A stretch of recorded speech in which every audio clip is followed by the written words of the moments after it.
ورنہ پہلے ہی دن سے فرسٹ ڈے سے آپ سوچو گے نا کہ میں خطیب اعظم بن جاؤں، مقرر اعظم بن جاؤ، مفسر اعظم بن جاؤ، تو آپ سے بڑھ کر پاگل اور کوئی دوسرا نہیں ہو سکتا ہے.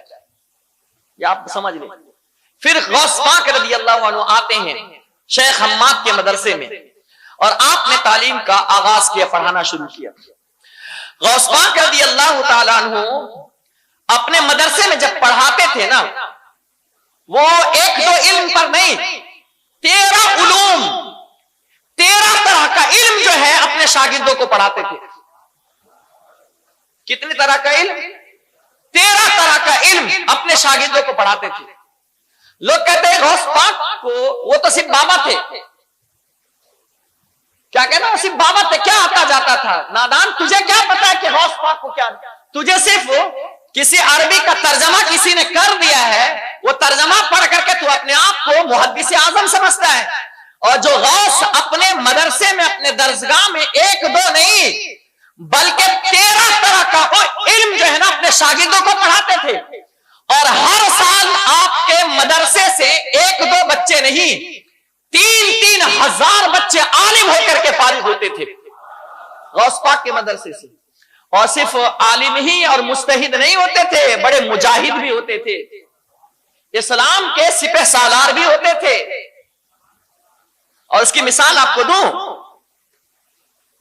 حضرت صلاح الدین، سلطان صلاح الدین ایوبی رحمت اللہ تعالی علیہ نے جو القدس، بیت المقدس فتح کی ہے، آپ کو پتا ہے کہ اس بیت المقدس کو فتح کرنے والی جو فوج تھی، اور حضرت سلطان صلاح الدین ایوبی کے جو ایڈوائزر تھے وہ کون تھے پتا ہے آپ کو؟ معلوم ہے آپ کو؟ نہیں معلوم ہوگا. وہ کلین شیپ والے نہیں تھے. بتایا گیا ابن قدامہ حنبلی مقدسی رحمت اللہ تعالی علیہ فرماتے ہیں کہ میں صلاح الدین ایوبی رحمت اللہ علیہ کا میں چیف ایڈوائزر تھا، اور اپنے وقت کے مسلک حنابلہ سے تعلق رکھنے والے اپنے وقت کے سب سے بڑے محدث مانے جاتے تھے. اپنے وقت کے محدث، جلیل القدر محدث، فن اسماء الرجال میں، فن جرح و تعدیل میں، فن علم حدیث میں، فن اصول علم حدیث کے اندر، فن فقہ کے اندر جو مہارت تامہ تھی. آپ کے سامنے بڑے بڑے جلیل القدر عالم زانوے تلمس طے کرتے تھے حضرت علامہ ابن قدامہ حنبلی کے سامنے، اور وہ کہتے ہیں کہ میں صلاح الدین ایوبی کا ایڈوائزر تھا میں. اور وہ کہتے ہیں کہ جب غوث پاک رضی اللہ تعالیٰ عنہ اپنی عمر کے 90 سال کے اندر پہنچ گئے تھے، 1 سال جا کر کے میں نے غوث پاک کی بارگاہ میں شرف تلمس حاصل کیا ہے. 1 سال تک پڑھا ہوں میں، اور انہوں نے مجھے خرقہ خلافت بھی عطا کی ہے، اپنا مرید بھی بنایا ہے. کون؟ جو اپنے وقت کا محدث، اپنے وقت کا محدث، مفسر، قرآن کا علم رکھنے والا. وہ صرف بابے نہیں تھے، اللہ نے ان کو یہ رتبہ عطا کیا تھا کہ اپنے وقت کے مفسر اعظم بھی تھے، اور محقق اعظم بھی تھے، اور اپنے وقت کے امیر المومنین فی الحدیث بھی تھے غوث پاک رضی اللہ تعالیٰ. آپ نے تو صرف کرامت ہی دیکھی ہے ان کی، یہ فیضان کون بتائے گا؟ یہ فیضان بھی ذرا سیکھو. اور جتنے لوگ تھے نا، صلاح الدین ایوبی رحمت اللہ تعالی علیہ کے والد ماجد کو میرے غوث پاک نے پہلے ہی بشارت دے دی تھی کہ تمہارے نسل سے، تمہارے بیٹے کے ذریعے سے اللہ پاک بیت المقدس کو فتح یابی عطا فرمائے گا. یہ دعا تھی حضرت صلاح الدین ایوبی رحمت اللہ تعالی علیہ کو.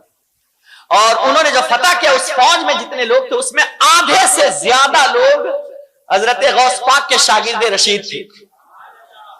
بیت المقدس کو فتح کرنے والی جو فوج تھی وہ غوث اعظم کے شاگرد تھے، غوث اعظم کے شاگرد تھے.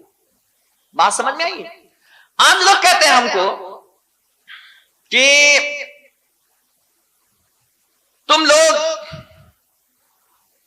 عبد القادر جیلانی کو غوث پاک کیوں کہتے ہو؟ غوث پاک کیوں کہتے ہیں؟ یہ بریلویوں کا عقیدہ بنا رکھا ہے، غوث تو اللہ ہے، غوث اعظم تو اللہ ہے. تو میں نے ذرا نیچے ذرا نیچے وہ اللہ پروردگار عالم حقیقی خالق و مالک پوری کائنات کو چلانے والا ہے، اور میرا اللہ جس کو دنیا میں مددگار بنا کر کے بھیجتا ہے تو اسے غوث اعظم کہا جاتا ہے۔ بہت ساری ہستیوں کو بنا کر کے بھیجا ہے۔ یہ عقیدہ غوث اعظم کا کیا اعلیٰ حضرت کے بعد کا ہے یا پہلے کے کسی پیر کی بات نہیں کرتا؟ اور ان کے انداز میں کہتے ہیں نا بابے کی، میں کسی بابے کی بات نہیں کرتا، ہمارے بابے نے وہ اللہ کے ولی ہے، میں ان کی بھی بات نہیں کرتا، میں محدث کی بات کرتا ہوں، اور اس محدث کی جسے امام یافعی رحمت اللہ تعالی علیہ کہتے ہیں۔ ان کی کتاب کی تلخیص کر کے شارٹ کر کے حافظ ابن حجر اسقلانی نے تلخیص الحبیر لکھی ہے، میں اس محدث کی بات کرتا ہوں۔ علامہ یافعی رحمت اللہ تعالی علیہ سیدنا غوث اعظم رضی اللہ تعالی عنہ کے حوالے سے امام یافعی شعر میں اس انداز میں غوث پاک کی بارگاہ میں خراج عقیدت پیش کرتے ہیں۔ کیا کہا امام یافعی محدث جلیل نے؟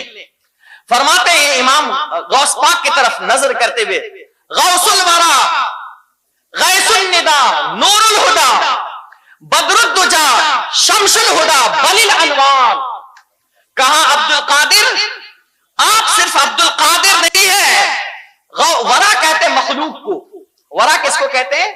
مخلوق کو۔ کہا آپ صرف عبد القادر نہیں ہیں بلکہ آپ غوث الورا ہے، جتنے بھی مخلوق ہے سب کا معین و مددگار اللہ نے آپ کو بنا کر بھیجا ہے۔ یہ محدث کی زبانی بتا رہا ہوں۔ غوث الورا غیث الندا، سب کی پکار کو آپ سنتے ہیں۔ غیث الندا، ندا کہتے ہیں پکار کو نا، سب کی پکار کو آپ سنتے ہیں۔ اسی لیے بہجت الاسرار میں علامہ شتنوفی رحمت اللہ تعالی علیہ فرماتے ہیں کہ غوث پاک نے فرمایا اگر میں مشرق میں رہوں اور میرا مرید کوئی مغرب میں رہے اور وہیں سے مجھے پکارے تو میں اس کی پکار کے لیے اور اس کی مدد کے لیے پہنچ جایا کرتا ہوں۔ تو پتہ یہ چلا کہ یہ عقیدہ آج کا نہیں ہے، یہ عقیدہ ہم سے پہلے غوث اعظم کے زمانے کے 5ویں 6ٹھی صدی ہجری کا یہ عقیدہ ہے۔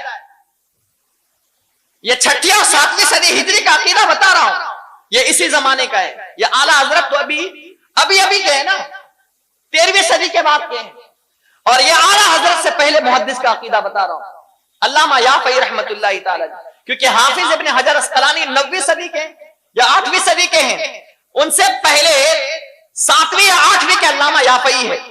7ویں صدی ہجری میں غوث پاک کو غوث الورا کہہ کر کے اعلیٰ حضرت نے نہیں بلکہ علامہ یافعی رحمت اللہ علیہ نے پکارا ہے، اور پکار سننے والے غیث الندا کہہ کے انہوں نے پکارا ہے، نور الہدا کہا ہے، شمس الدہا کہا ہے، بدر الدجا کہا ہے، بل الانوار، اور کہا صرف اتنا ہی نہیں بلکہ آپ نور ہیں، جس کی ترجمانی اعلیٰ حضرت کرتے ہیں تیری نسل پاک میں ہے بچہ بچہ نور کا، تو ہے عین نور تیرا سب گھرانہ نور کا۔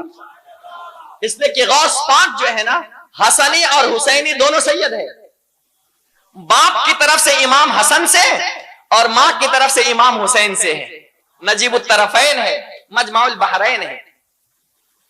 سمجھنے میں یہ محدث کا حوالہ، محدث کی نظر میں دیکھو غوث پاک کیا ہے، محدث کی نظر میں۔ دوسرے محدث ذرا ان کو بھی سنتے چلتے ہیں۔ دوسرے محدث کا نام ہے امام ابن الجوزی رحمت اللہ تعالی علیہ، اور یہ وہ امام ہیں جنہوں نے 2000 کتابیں لکھی ہیں۔ کتنی کتابیں لکھی ہیں؟ 2000 کتابیں لکھی ہیں، اور 20,000 یہودی اور نصرانی کو مسلمان بنایا ہے۔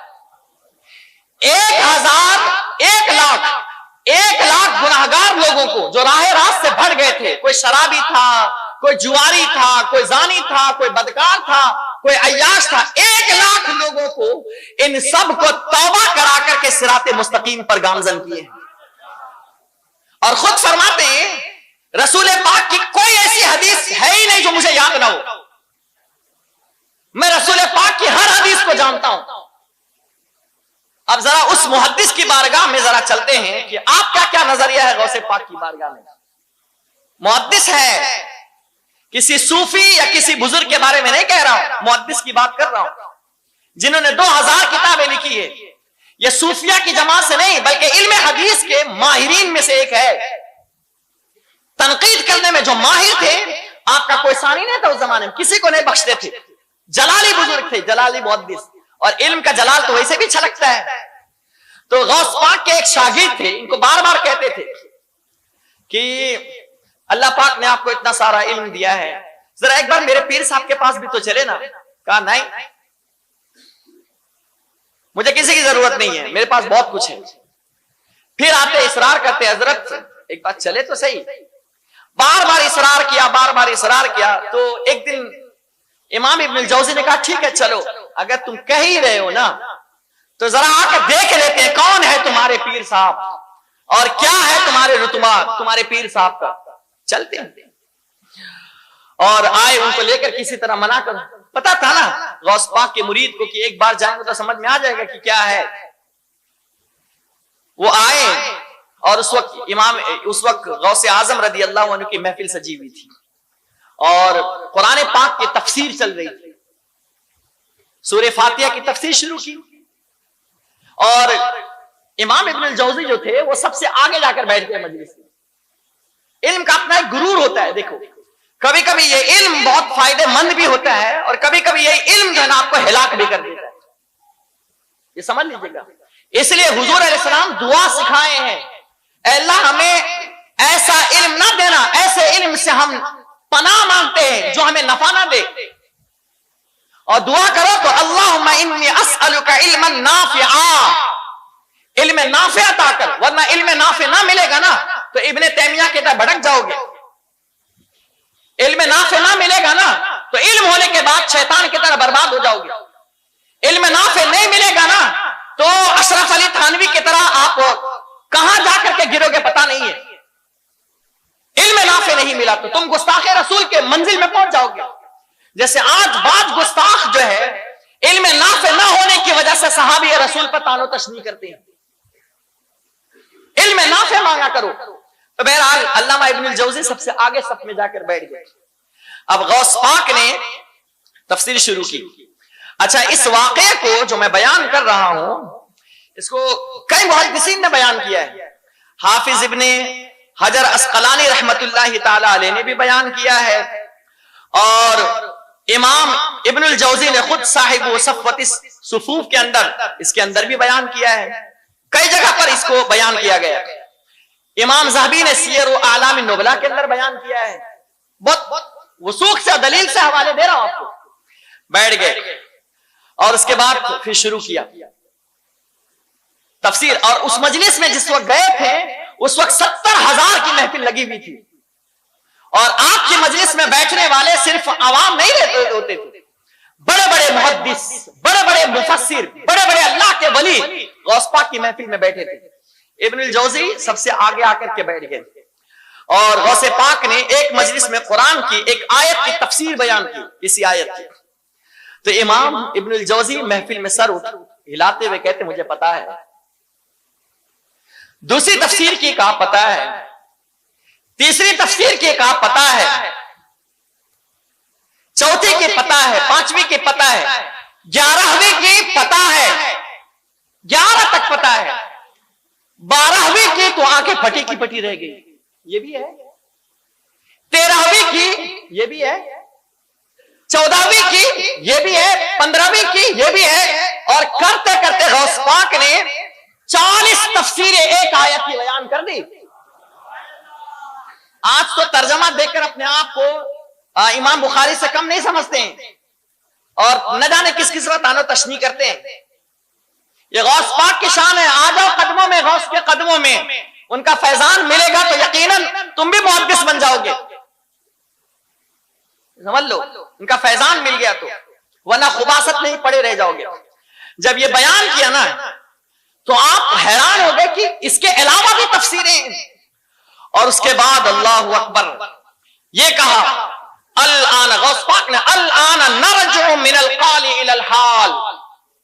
ہم نے تو یہ تو ظاہری تفسیریں 40 کر دی ہے، یہ جو تفسیریں کی ہے 40 ہم نے ظاہر تفسیریں کی ہے.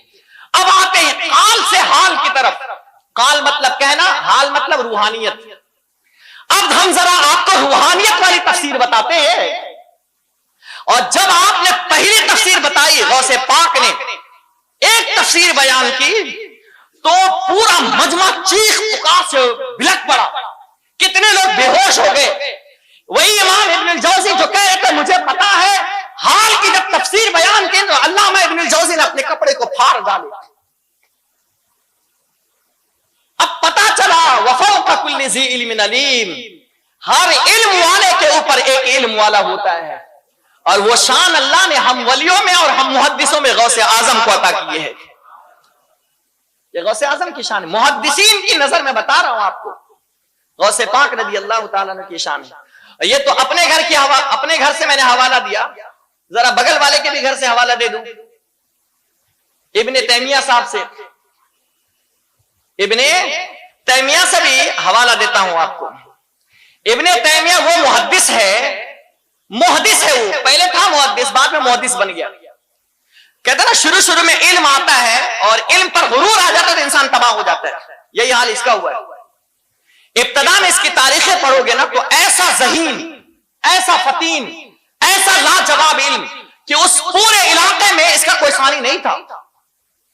دقاق آدمی، اس کے والد صاحب بڑے مفسر، بڑے محدث اور بڑے نیک اور متقی اللہ کے ولی تھے.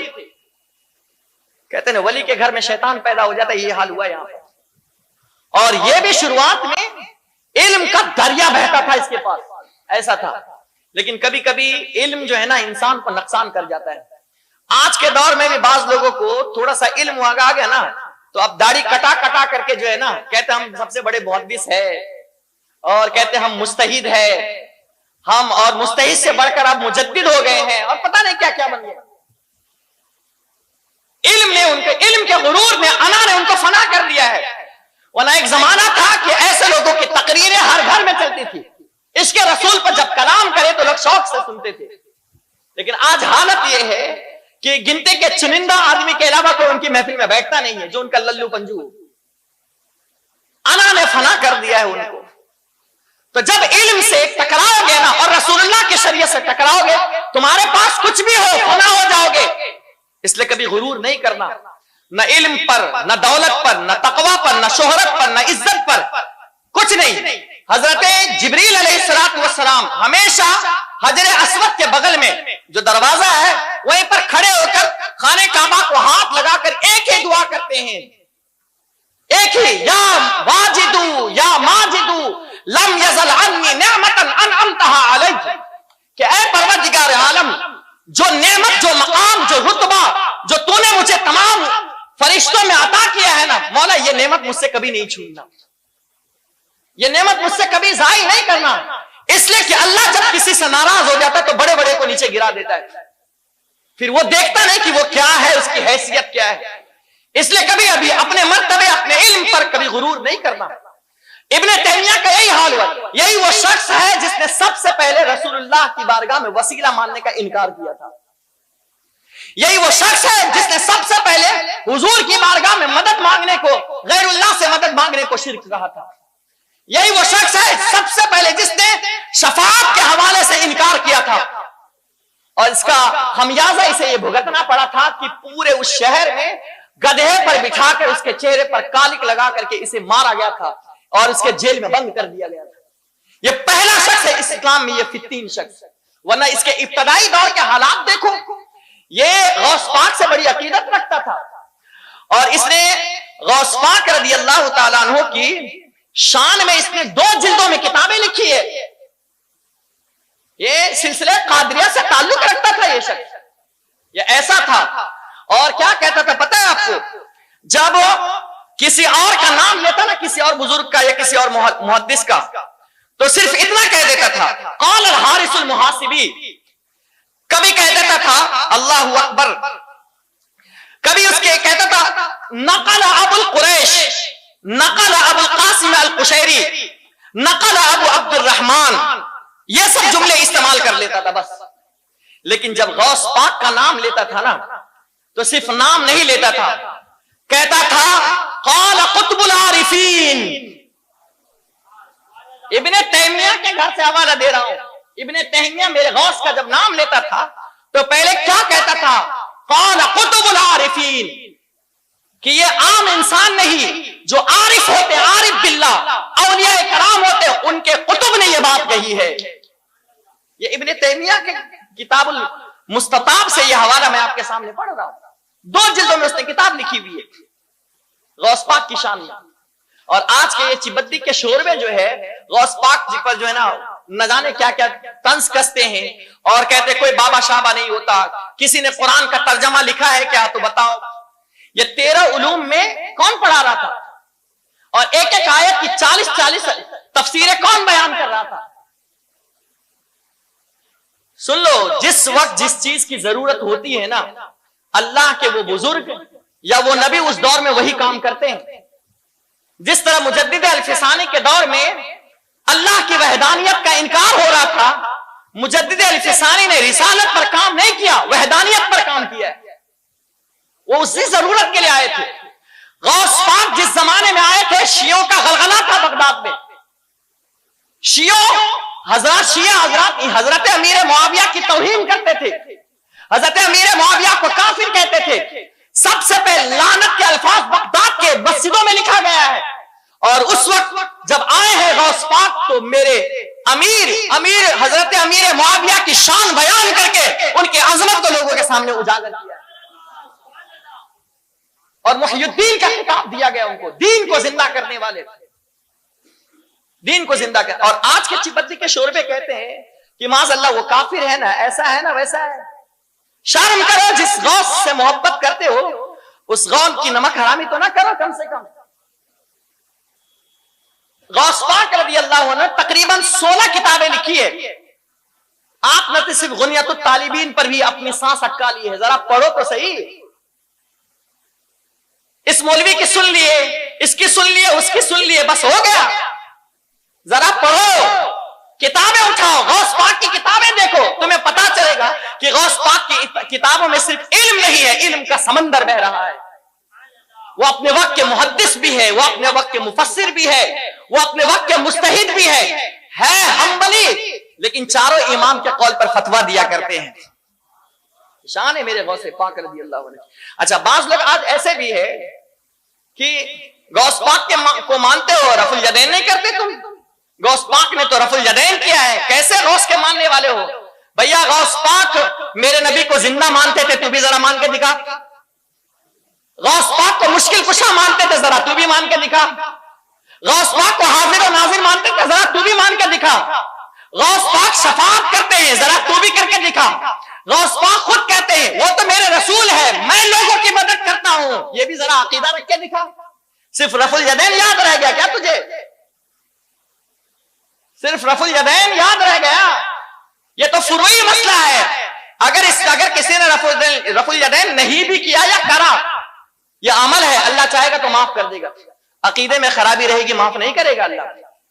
عقیدہ درست کر، عقیدہ بتا، تیرا عقیدہ غوث پاک کے عقیدے کی طرح ہے۔ غوث پاک جب حضرت امام احمد بن حنبل کے روضے پر جاتے ہیں، بہجت الاسرار میں لکھا ہوا ہے امام احمد بن حنبل قبر میں کھڑے ہو جاتے ہیں اور غوث پاک کو سینے سے لگاتے ہیں۔ غوث پاک کا عقیدہ ہے کہ امام احمد بن حنبل زندہ اور سینے سے لگاتے ہیں۔ ذرا یہ بھی عقیدہ تو بتا کے دکھا۔ تو کہتا ہے اولیاء، یہ بابے، یہ شابے، یہ کچھ نہیں کر سکتے ہیں، اور یہاں تو غوث پاک کہہ رہے ہیں کہ میری محبت میں امام احمد بن حنبل کھڑے ہو کر انہوں نے مجھے سینے سے لگایا ہے، جب میں نے ان کے مسلک کو میں نے اپنایا تو پڑھنے سے علم ملتا ہے۔ دیکھو غوث پاک کا عالم کیا ہے محدثین کی نظر میں۔ اور آپ کو بتاتا ہوں غوث پاک، امام زاہبی رحمت اللہ تعالی علیہ، یہ اہل سنت و جماعت کے بہت بڑے عالم مانے جاتے ہیں۔ امام زاہبی پر ان لوگوں نے بھی کیچڑ اچھالا ہے اور ان کو ناصبی کہا ہے معاذ اللہ، اور یہ کہا امام زاہبی کے بارے میں کہ حضرت علی کی فضیلت یہ سنتے تھے تو انکار کر دیتے تھے۔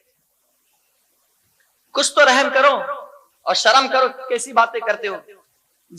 ان کی ہر بات انہوں نے فلاں راوی کو کہا یہ صحیح، یہ صدوق، یہ اوثق، یہ افقہ، یہ سب برابر آپ کو قبول ہے، اور ان کا جملہ غوث پاک کے بارے میں وہ قبول نہیں آپ کو۔